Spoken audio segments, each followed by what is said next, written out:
ayaw or tinututulan ni Senator Marcoleta yung kondisyon na dapat may restitution bago pumasok sa Witness Protection Program. Diba?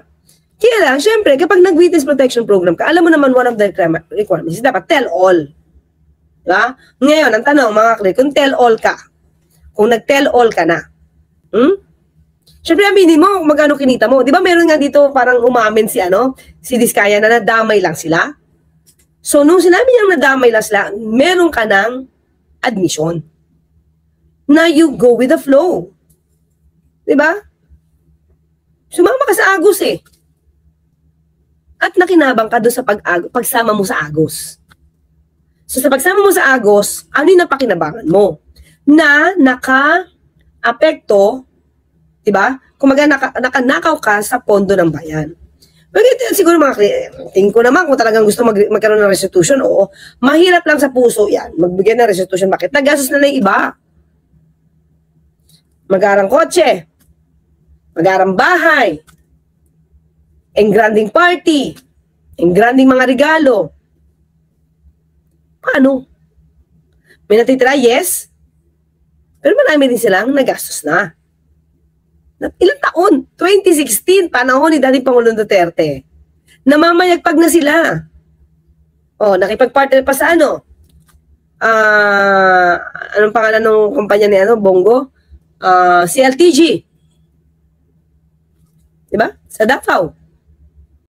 So, mahirap pagbalik, pero magbalik ka lang ng kahit na yung kamukha ni Alcantara, 110 million. Tapos saka na lang i-compute.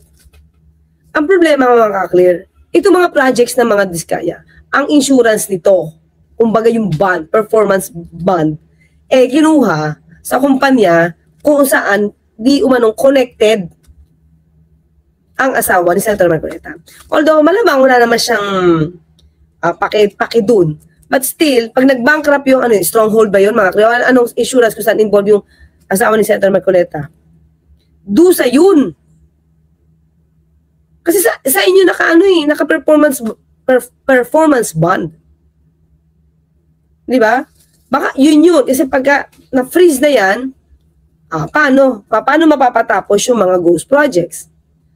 Sino ang dapat magbayad niyan? Dapat sagutin niya ng mga insurance companies.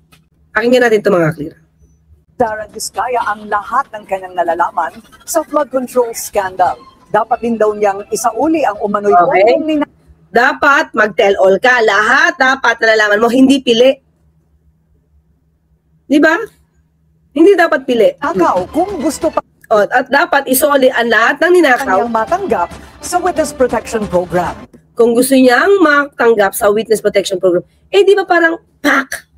Parang pack yun sa gusto ni Senator Marcoleta. Di ba? Ito makita ko para konteksto tayo. Para makita nyo kung saan nanggagaling Senator Marcoleta. Okay? Rodante Marcoleta, ito Marcoleta argued that restitution is not a legal requirement for someone applying to the WPP. Justice Remulla, basa nyo ba? Ayan. Argued that one restitution is not legal requirement. It is just a test of good faith. That is, returning ill-gotten money or cooperating in the institution can help show that the witness is sincere and liable. Sa akin, mga kaklito, totoo naman. Ito, lumalabas dito na kapag ka ikaw ay nag-tell all, pag nag-tell all ka, di ba umamin ka? Umamin ka, lahat Sabi mo lahat. So pag umamin ka, at sinabi mo nadamay ka, nandoon yung pag-amin mo, nakasabwat ka sa pagkulimbat.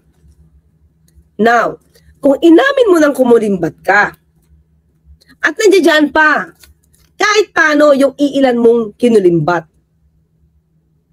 hihintayin mo pa ba na magkaso pa ng separate para sa civil case to collect? Diba? To collect? Ilang taon yun, mga kaklir? Umamin na O di saka na kayo mag-compute. Bakit si nakapagsoli? Una, nakapagsoli na rin si Bryce. Kotse yata yun. Pero parang pera, hindi ko pa alam. Hindi pa yata. 110 million. Si Alcantara. Pwede, di ba? Pero talagang laking tutol dito ni Senator Marcoleta. Sabi naman, Marcoleta is correct that under the current law, restitution is not a legal requirement to be admitted in the WPP. Pero, mga kaklit, tandaan natin, di ba? Merong mga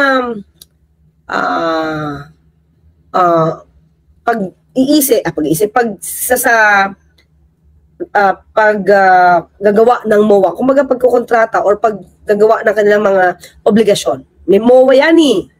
Kakaroon niya ng MOA. So may mga pagkakataon na ito yung gusto, ito yung pinapataw sa iyong obligasyon na reasonable. Reasonable naman yung pagsasole, di ba? Especially kung admitted na ill-gotten wealth. So, kung ill-gotten wealth, inamin, di ba okay naman maging obligasyon mo na isoli mo? Di ba? Huwag na tayo masyadong maging by the book. Kasi wala ka namang ma-violate kung inamin mo may ill-gotten wealth ka. At yung ill-gotten wealth, ibig sabihin sa bayan. So, ba't di mo isoli? Yun lang yun. So, tingnan natin mga kaklit. Ano sinabi ni PG Padulyon? Ito ba yan? Ang detalye sa agenda report ni Elijah Bonzo. I'm not saying it's too late. It's just that they're very late already. No? Tagal na nilang sinasabi na pupunta sila, babalik sila, pinayuhan na sila na makipagkita, and they have not done so. So, like I said, we will not be chasing after them. We will not be, tawag dito, di namin sila liligawan. Matapos voluntaryong sumuko ang asawa ni Curly Discaya. Ito yung mga, ito sasabi natin, di ba? Sa DOJ, submit ka ng counter affidavit mo. Kung di ka mag-submit, it's your loss. Winake mo yung right mo to be heard. Di ba? So ito parang nakita ko si, nag-submit nasa balita si Senator Bong Revilla. Di ba? So, tingnan lang natin yon. Ano ba ang kanyang depensa? So, dito mga ka-clear, pumasok ka, gusto mong tulungan ka ng gobyerno, di ba? Para maging witness, may protection ka from the government. Tapos yung ninakaw mo sa government, na inamin mong ninakaw mo sa government, hindi mo isusoli. At kahit kailangan sabihin pa na, hindi yan required ng batas. Para maging witness, under ka ng witness protection, hindi mo kailangan magsoli ng pera. Inamin mo na, ill-gotten. Di ba, hindi ba mas maganda na hindi mo na pahirapan ng gobyerno gumastos para habulin yung ill-gotten na yan? Sara Discaya sa NBI, ito ang naging pahayag ng Department of Justice sa tanong kung bakit tila naputol ang ugnayan ng ahensya sa tinaguriang flood control royalty, partikular sa aplikasyon nila sa Witness Protection Program. They thought it was an ex-deal whereby they gave a statement and immediately thereafter, the department is obliged to give a memorandum of agreement. That is a wrong interpretation. And yung sinasabi nila na magsasabi ng kabuuan or ng they will tell all, that is something which they promised but they never did comply with.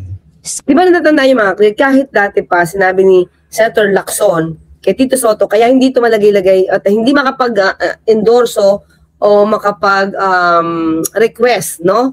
Tama, no? Endorso. Si SP Tito, kasi dapat yung, Senate President, mag-request para sa state protection. Kasi ang tanong ni Senator Lacson, tell all ba yan?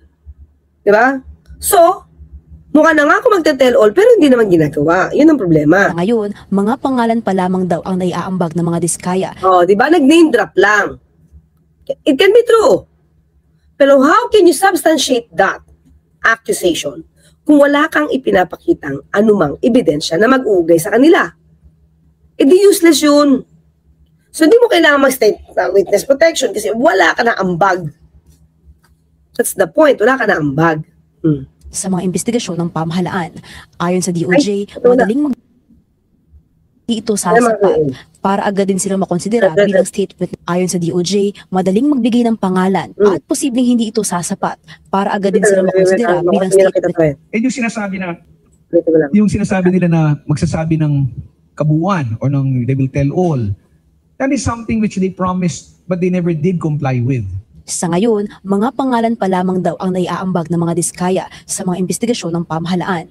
Ayon sa DOJ, madaling magbigay ng pangalan at posibleng hindi ito sasapat para agad din silang makonsidera bilang state witnesses. O, diba tama naman eh. Nandiyan pangalan. Halimbawa, binanggit si Mayor ng Makati. Mayor ng Marikina. Ano? Paano? Paano kayo nag-aabutan? Paano kayo nag-usap? Sinong usap po? Diretso ka ba? Sino? Paano? So, in-name mo yan dyan. Tama naman si PG Padulyon. Anong tulong nun? Hindi mo rin naman ma-prosecute yung tinuro mo. O di baliwala din yung pag-state witness mo under witness protection program ka. Gumasos lang ang gobyerno, tapos wala rin man nakuha na nanakaw, no? Yung nakulimbat mo sa bayan. Una nang nasabi ng legal counsel ng mag-asawang diskaya na nahihirapan silang ituloy ang kanilang aplikasyon sa WPP dahil nire-require daw silang magsauli kaagad ng mga umaninakaw na pera. Sagot ng DOJ, huwag gamiting issue ang restitution. Parang napakason, tatanggapin mo na siya sa programa at hahayaan pa natin niya gastusin ang kung anumang pera na nakuha nila. I think it is only right that the people get back whatever they can from those who are responsible in committing the crimes. Yun yung mga klire. Di ba? Pwede ka naman humingi ng itong klaseng kondisyon sa MOA. Umamin ka na nagnakaw eh. Tapos hingi ka ng tulong sa gobyerno para proteksyonan ka.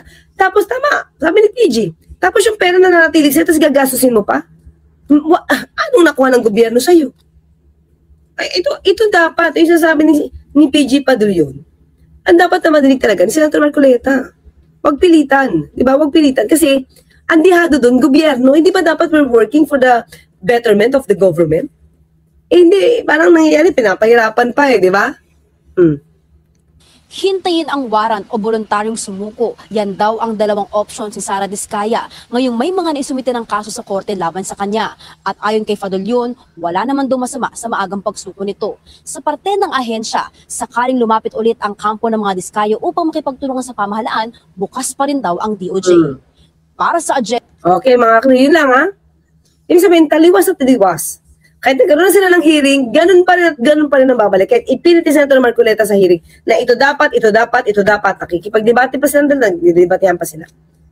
Pero ang pinaka-practical, doon tayo sa practical, na hindi illegal, practical na hindi illegal, you ask for the restitution. Diba?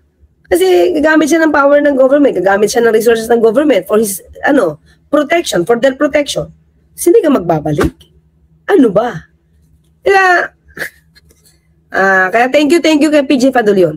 Anong meron gustong-gusto sila action ni Sen Marcoleta? Hindi natin alam. Actually, siya lang talaga yung nakikipaglaban dyan. Diba? Hindi natin sinasabing mali siya. Hindi natin sinasabing mali si Senator Marcoleta. Wala tayong gano'n, ha? Clear yun. Pero, hindi rin naman masamang humingi ka ng kondisyon nang hindi naman makakaapekto sa bayan, hindi makakaapekto sa bayan, at ang kinukuha mo naman ay pera ng bayan. Kinukuha mo, gusto mo na ipasuli Gusto mo ipasuli, kasi pera ng bayan din yun. May danyos ba? Wala. Diba? Walang danyos. So sana, maisip yan. So, hindi natin alam kung ano nangyari, bakit ba, minsan isipin mo, bakit ba parang abogado? Isipin mo lang bakit parang abogado si Senator Marcoleta ng mga Diskaya? Total, na pagbibintangan ka ni, tuloy, na pagbibintangan ka ni Senator Lacson, na why are you so protective of the Diskaya? Diba?